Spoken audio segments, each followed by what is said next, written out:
Hey, everybody, welcome back to episode 2, the deep dive into Landman that nobody asked for. This is episode 2, and I want to kick it off with Gates because you and I had a pretty interesting text talking about the intro to the show. So lay it on me.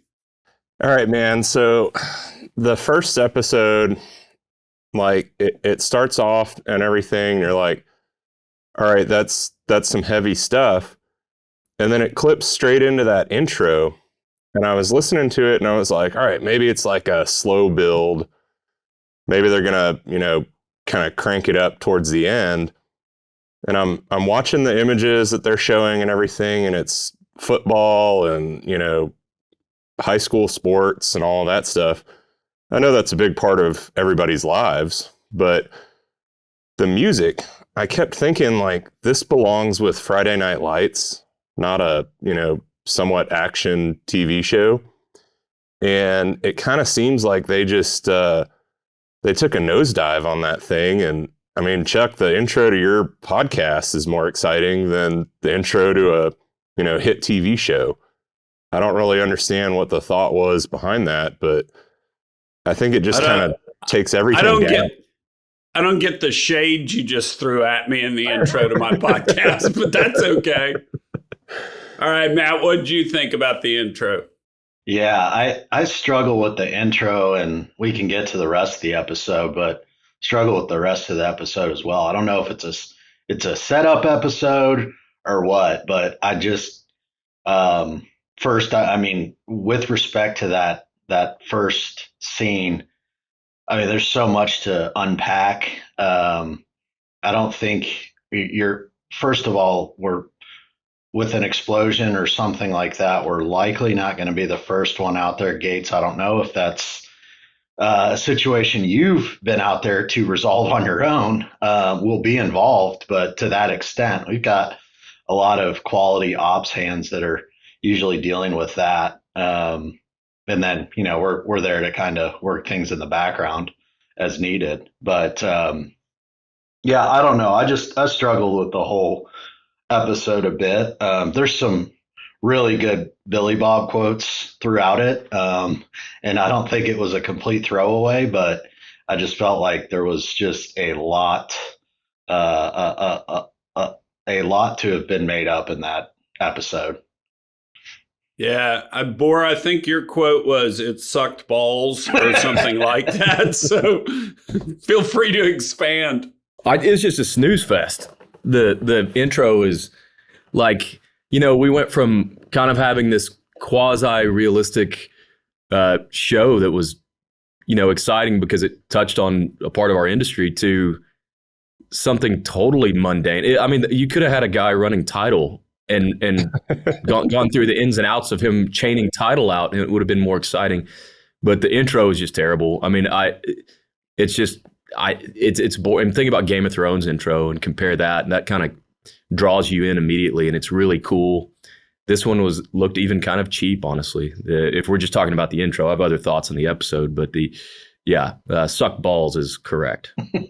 Well, you know what I think it meant? Like, so I skip the intro whenever I watch these TV shows. So I wouldn't pay attention until Gates texted me about it. It stands in such stark contrast to the DJs, their little bit about the morning show and their little banner back and forth and the cool oil field montage stuff that's going on in the back. And then they kick into Whiskey Meyer. And you're like, that's cool. I think that makes the intro look even worse because it's like, guys, if you focused on it some, you could do something cool because you did it to start the episode. But they've got great music in the show. I don't understand how they got such shitty music for the intro. Well, and this highlights another thing that y'all are way too young to get about this.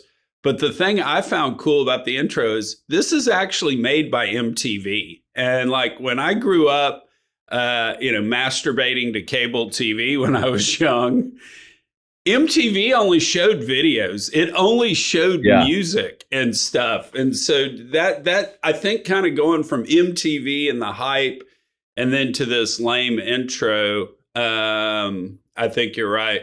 So do this though. I do want to spend a little bit of time on the explosion scene and kind of the aftermath, because I think that was I think they actually did a nice job of kind of capturing the poignancy of those moments, because I think we've all had, unfortunately, that moment in our career. And so, Yeah. Matt, jump into that. Yeah, for sure.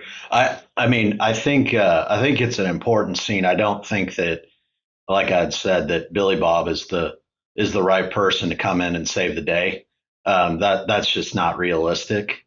There's too many other people far more qualified than your drunk landman to come in and tie off the valves and make sure everything is recoverable in terms of that fire scene. But I think what it does is it does, like, accidents happen. I don't know that, any day, I would think that there's probably no field hand, roustabout, or anyone that is going to go create sparks with a hammer and the well not be shut in. I mean, I think there are just a lot of precautions that are generally taken for that kind of work to happen. So I just think kind of gives us a bad light, because I don't think it's fair. I think those guys that are out there are just, usually pretty cognizant of situations like that, but, accidents happen. So I think it's helpful to at least show that, it's a dangerous business. And, that's why guys with, what did he say? 8th grade education, a felon with 8th grade education is making $180,000 a year. Well, you kind of see why. Yeah. Gates, what do you think? So I think, kind of going back to what Tui was saying initially, first, your landman's not going to be your first responder on something like that. I have gotten a call from a landowner. We were fracking some wells in 2021, and it was 2 or 3 days before our first child was about to be born. So I really did not want to be out in the field that day. But I got a call from a landowner. He said, "Hey, I heard 2 big booms early this morning, and 2 of the old plugged wells from, I think they were drilled back in the 60s, had blown open and were spraying gas up into the air." So the first thing that I did was call all of our ops guys and tell them, "Hey guys, I need y'all to get over there and assess the situation." I went ahead and I spent, I don't know, an hour and 15 minutes in the car, but the scene that Billy Bob is responding to, the sheriff calls him and says, "Hey, are you on the way?" And that's the first point when you hear that something catastrophic has gone wrong in the field, where you call your ops guys. So there's, I assume this is probably a 30-minute drive that Billy Bob is on to get out to the well site. And he gets out there, goes and, shuts off the valve by himself on the Christmas tree, which, the Christmas tree is, a decent reference. I don't think it was used appropriately there, but Right. the stress on the one valve is also, I don't think, true. And when he gets out there, he takes matters into his own hands and then calls his ops guys and says, "Get out here." I mean, your ops guys are always the first call when you hear that something like that has happened.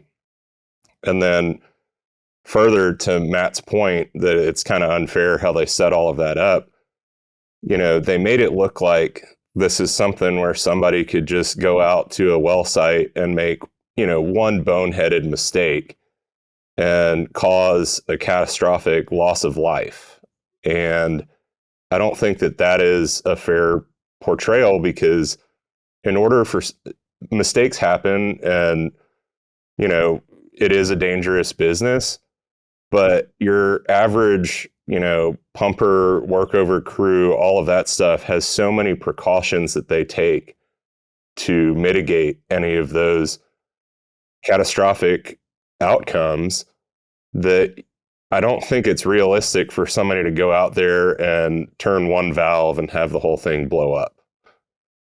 Yeah. The one part I like about the scene, Boar, is that when he calls John Hamm the CEO, and we've basically said last week that they're merging characters into one. So we'll call John Hamm the CEO, chairman of the board guy. I do like that the reaction is somber, and the first thing he says after a pause is, "Was there crew out there?" Because I do think that's real. For as much as we get portrayed as kind of like money grubbing type folks, it's a pretty somber week in the office when something like this happens. What do you think, Bor?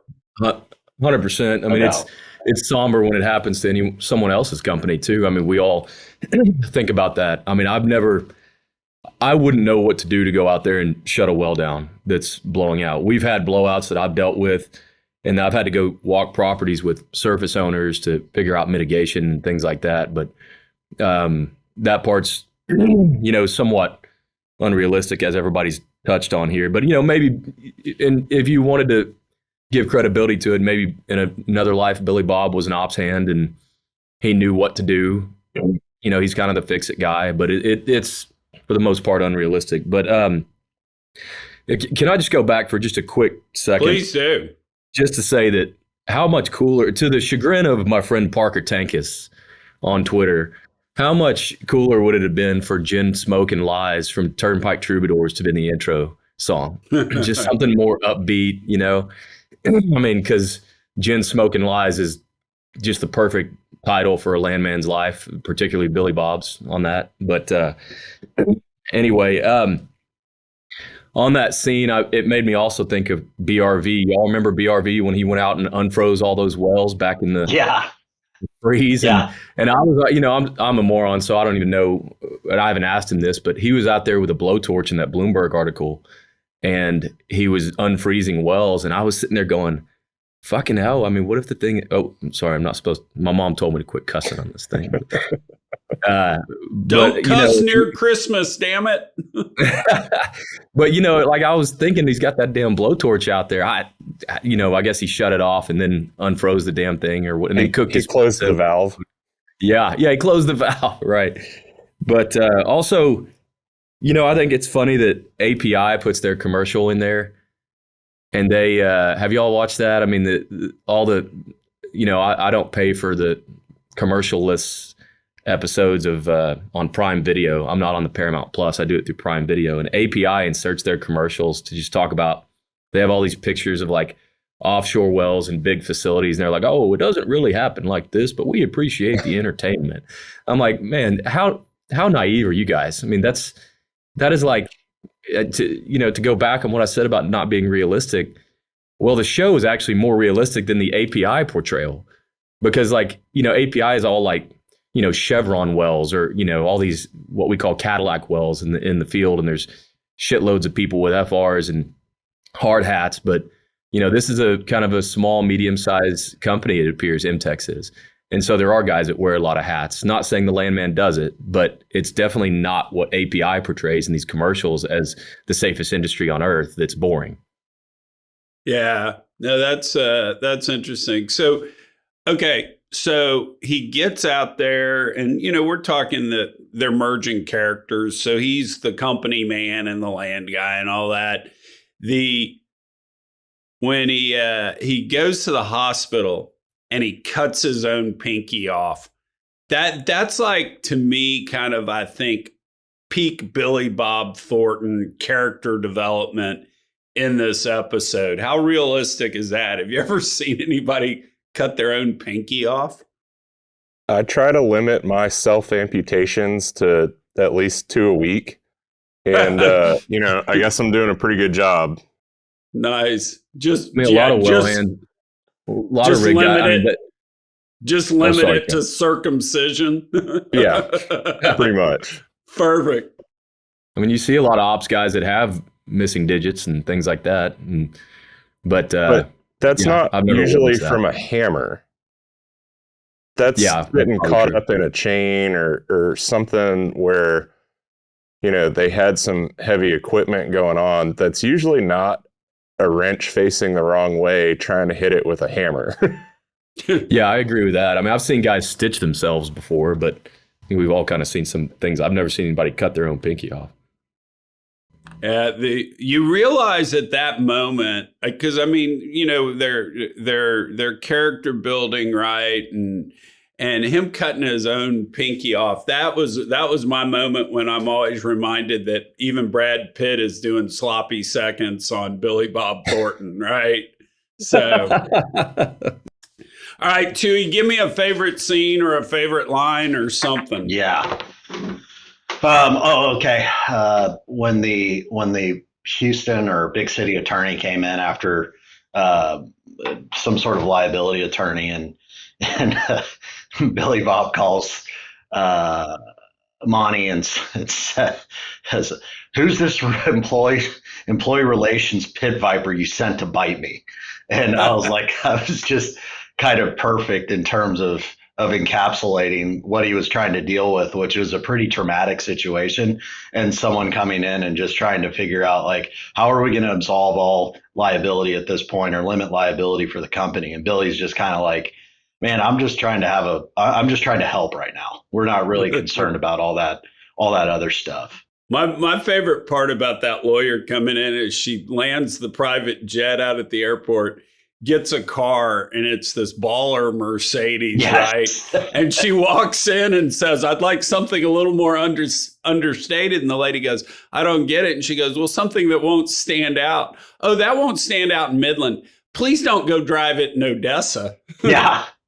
Yeah. Well, and the other thing too about that was that was a really, really nice car rental reception area. I don't think that was too terribly realistic of what I see in Midland, even though I drive to and fro. The other one, there's another quote that was right in line with that, and Billy Bob was sitting, or he was talking to her again, and he was like, "I lost 3 friends and a finger today. I'm a little edgy." Please don't call me lady or whatever. Yeah, whatever she said at the bar. Yeah. Gosh, she really makes you hate her. Yeah, yeah, do really good character building there. Yeah. All right, Borg, give us either more on the lawyer, or a favorite scene, or a favorite quote. Yeah. The car part was interesting because I remember my old boss saying, you know, when I was going out to buy leases or whatever, he'd always, you know, "What are you driving? What are you driving?" As if I could afford anything back then that was fancy. But, you know, that was important. He didn't want anybody showing up in a $60,000 truck buying leases. But no, I thought my favorite quote of the movie was the episode was when John Hamm said, "Our business is one of constant crisis, interrupted by brief periods of intense success." And whereas the crisis we all deal with are not, you know, blowouts and things like that. They're, you know, losing deals and trying to get deals, and the drama behind all that is, and then when you finally land one, you know, it's a very binary thing. You're either getting the damn deal and it's amazing, or you're not getting the deal and it sucks and it's a zero. So I like that quote a lot. Yeah, that's a good one. That was a really good. Hey, Gates, I want to circle back to something on a serious note. When Billy Bob is talking to John Hamm, and he's talking about payments to the family, the 3 families that had folks pass away in that explosion. He talked about $250 apiece, and it was just a gift to get them through. This wasn't a settlement. How realistic is that? Because, you know, one time we actually had something bad happen at Kane. A child jumped our fence and got hurt really bad on a pump jack. And our CEO went out there and told me he was going to do this, and he's like, "I'm just going to do this." He actually gave them a check and said, "This is not a settlement. this is we just feel so horrible about this. We want you to have this money, and if you sue us, we'll deal with that when we deal with that. So how realistic was that scene? So I think that there is some realistic aspect to trying to take care of your people, but what really struck me on that scene is that John Hamm is at a college track meet, and he's on the phone with, his field guy who's telling him, hey, we had 3 people that just died. And he says, hold on a minute, and goes and watches his daughter run the, 400 meter or whatever that was, and has Billy Bob on hold.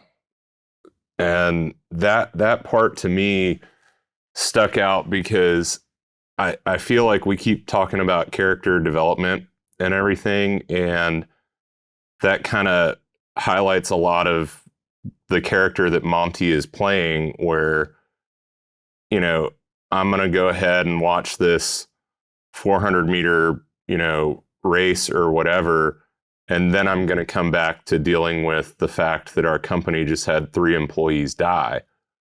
And the first thing that he asked Billy Bob is, were they independent contractors?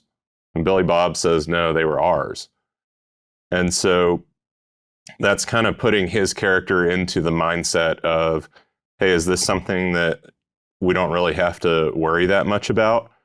But when you've got employees involved, your liability is going to be exponentially higher. Even with independent contractors, everybody would be able to the families would be able to sue you. But with an employee going ahead and giving $250 to each of the families, I think that's obviously the right move. You have to take care of your people. And that kind of mindset that Billy Bob has is in stark contrast to the way that Monty is thinking about and trying to handle that situation. He's looking at it from the standpoint of like, hey, if we give him $250, is that going to make it go away? And Billy Bob's saying, no, it does not go away. It's just the right thing to do. And see, I'll push back just a little. I took that different when he said, were they contractors? I kind of took that as not necessarily a monetary thing, but more it was like, your CEO, you met these people at the Christmas party, but, do you know them? Could you recognize the name and stuff? Probably not. And so it was more kind of grappling with that than it was, but maybe it was a money thing, but I viewed it more as just kind of the heaviness that Ham's feeling about this situation. Yeah, so I don't know, Bor or Matt, you see it any different? No, Chuck, I think I can see Gates's perspective, but I do think that it was the heaviness of the situation that he was trying to step back and maybe refresh himself, or at least look at it from another perspective, or take some time to think about it. But you could view it as him trying to figure out, do I want to go spend this money, and not really thinking about that component. But I do tend to think that it was the heaviness of the situation that was weighing on him. I'm somewhere in between all that, although I agree with all takes there. But, we have some experience with litigation, and building goodwill in the beginning is important. It can be both things, right? It can be the right thing to do and a strategic thing to do. Everyone wants to say, oh, you just did that for this. Well, you can actually have both in this world. And so building goodwill, and then a judge kind of looks at things later. Is like, what was their first reaction? My first reaction was to get money to them. And that builds sympathy with a jury, a judge, and it's also the right thing to do at the same time. I think in the first episode that we recorded, Bor, you were talking about when you're dealing with somebody a landowner that's cooperative and says, here, I have a couple of concerns. Can you pass this along? And you do your best to let everybody on the team know, hey, this is a good dude. We want to help these people out. Can you double check that you're closing the gates, and anytime you go through this pasture or whatever. And so I think there is a deeper element to all of that, where a lot of the times it's the mid-level guys who are trying to be, and I think Tui, you talked about this also, trying to advocate for, the landowners or the people who are out in the field working, and you have to build your case with the higher ups who are controlling, the strings attached to all the money. And if you're not advocating for the people out in the field to take care of them, a lot of times that might not be something that occurs to the guys up at the higher levels. Yeah. I think that's a great perspective. You are always trying to build your case, but at the same time, you're a whole lot closer to what's going on the ground. So you definitely have a lot more empathy to the situation, and you're probably just going to do what you think's right at the time. And if that leads to consequences, take the slap on the wrist and move on down the road. Yeah, couldn't have said it better myself. So I've got one kind of interesting thing that I picked up on, and this starts in the first scene, but it kind of runs through the whole show, is the relationship with the son. First off, I find it just fascinating that this actor, Jacob Laughlin, as Cooper Norris, he looks like he actually could be Billy Bob and Angelina Jolie's kid. I mean, he really totally. like I don't, I guess they're going through pictures and stuff, but it's kind of interesting because the first thing we see is him popping his head in the ambulance. He sees his son being hurt, and his first thought is, how do I shut off the Christmas tree? But this whole kind of dynamic we're starting to see build on this is dad's a loser, Monty's a hero. I think that's going to wind up being pretty fascinating. Matt, lay it on us. Yeah, I thought that was maybe an underappreciated aspect of this show was the relationship component between Billy Bob and his son. And I think his son at one point too, they were arguing when he was in the hospital, like, what am I going to do? Sit in an office and sell computer chips? It was kind of an important quote, because it's like, if you think about, Chuck, what you did for, your time at Kane, or what all of us have done, it's like, yeah, we could go do something else, but we don't know anything else, right? I mean, this is oil and gas is what we know. It's our specialty. We love it. We got a passion for it, but it's like he said, are we going to go sit in an office and sell computer chips or do something different? I thought that was pretty interesting. The relationship piece of it too. Obviously, Billy Bob's got some relationship issues that you see all across across the show, with the daughter, the ex-wife, and the son. But I think like one of the other things too is that kind of gives some perspective is that house that they're living in. It's a company man, an engineer, and I think an attorney, the guy sitting at the table.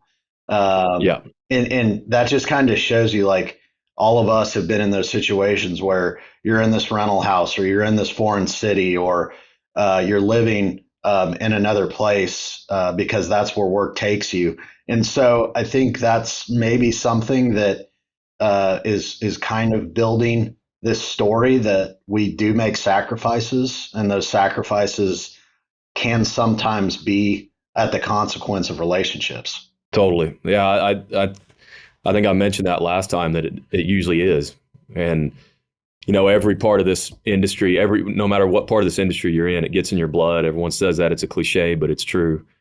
And so, you get just so focused on your task at hand, your part of making this thing work, you kind of lose track of what it's like to do anything else. Not saying, there's lots of guys who've gone out and done many other things, but I don't know what the hell I would go do at this point.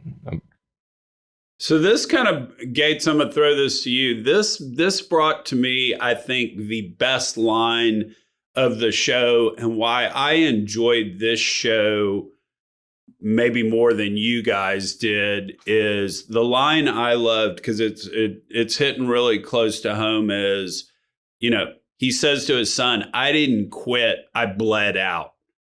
And I think that just kind of perfectly describes what this industry can do to you. You basically take all your money, you buy a lease, you take all your money, you drill a well, then you turn it on and find out what happened, and you try it over and over again.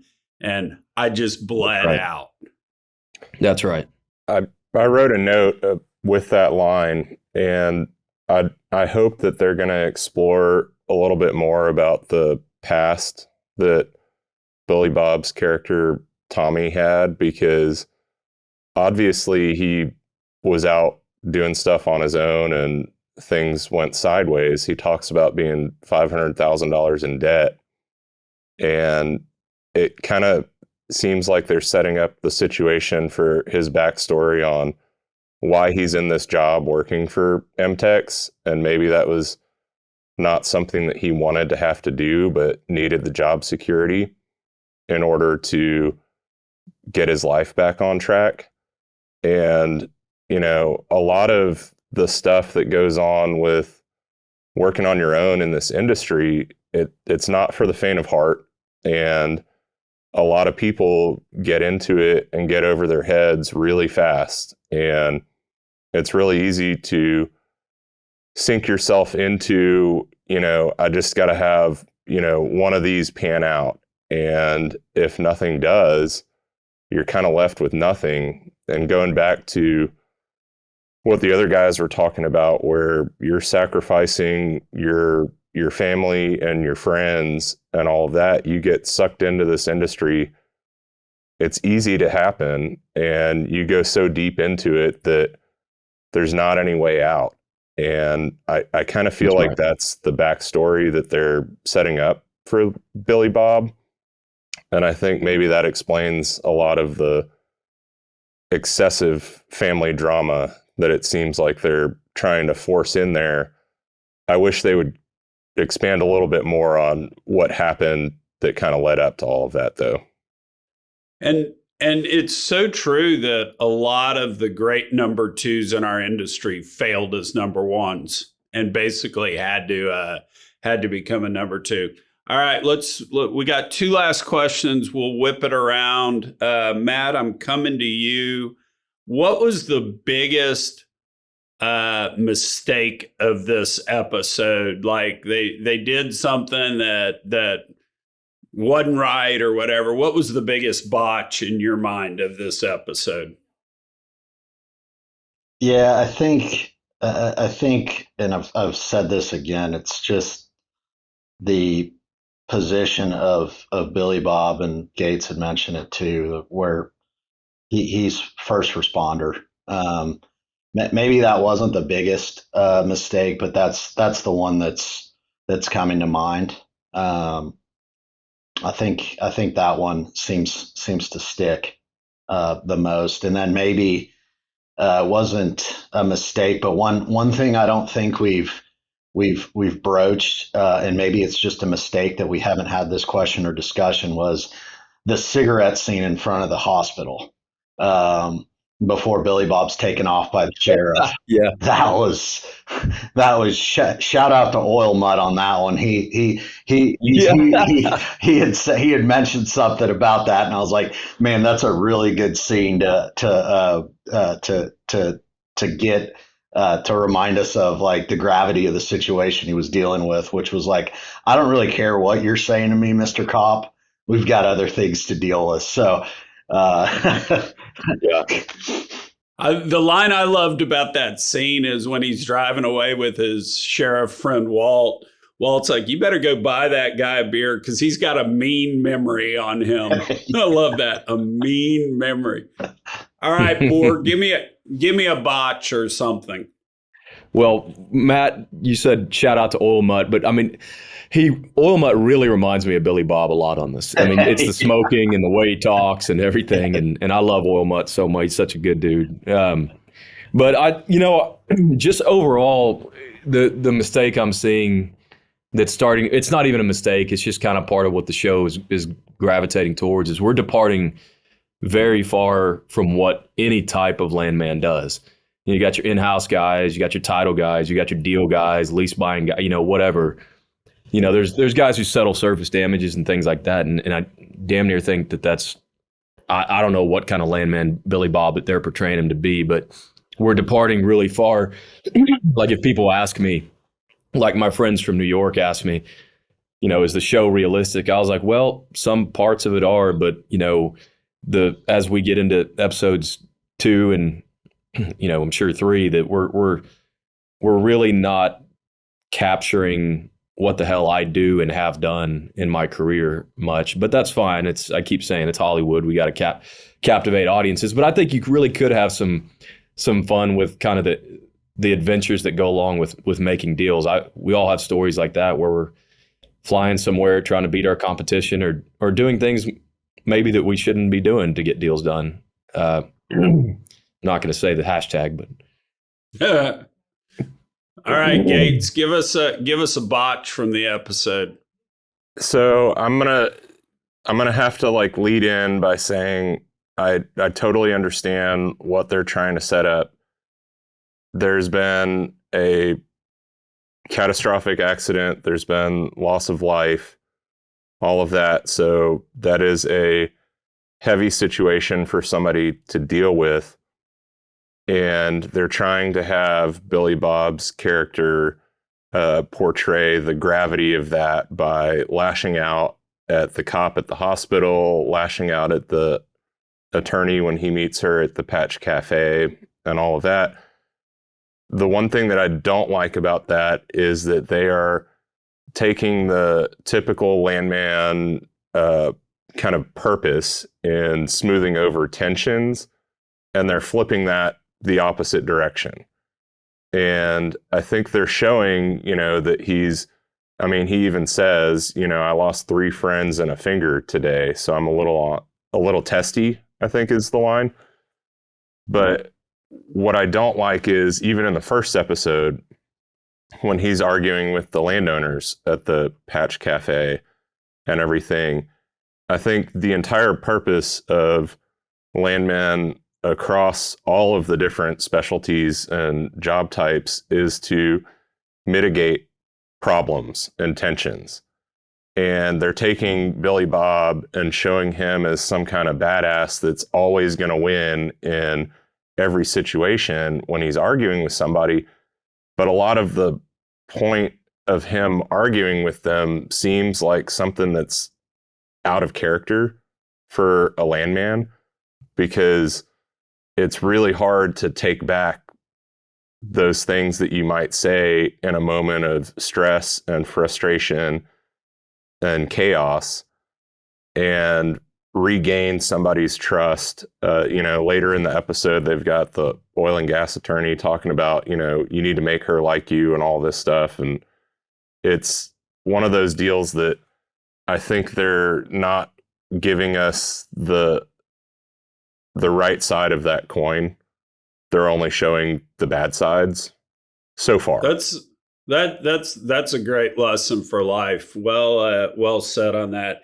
Actually, y'all are all 3 wrong. The biggest whiff here is when the daughter orders her Whataburger animal style. That is In-N-Out Burger. No self-respecting Texan who eats Whataburger would order it animal style. All right, last question. Final thought. Take it anywhere you want to go. I'll go first, and then Matt, I'm coming to you just so y'all can have a moment to think. I'm going to go whiffs from the first show. I think the 2 things we didn't talk about in the first episode that we should have, and we got called out on Twitter for this. 1, Babes and Brews. How did we not talk about Babes and Brews getting our coffee there? So total whiff on that. The other thing we didn't talk about, I think this is the most underappreciated line from the first episode, because it kind of sets up a lot of it, particularly the relationship with the ex-wife.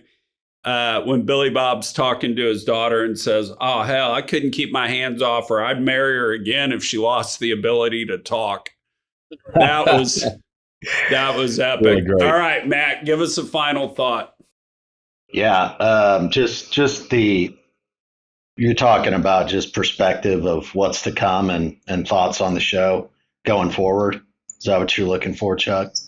Sure. Yeah. Sure. Basically, I'm giving you an open-ended question to take anywhere you want to go. I think the Whataburger just reminded, we've got to give Tejano Brown a shout out here just on the sheer fact that Whataburger made it. And I know he had made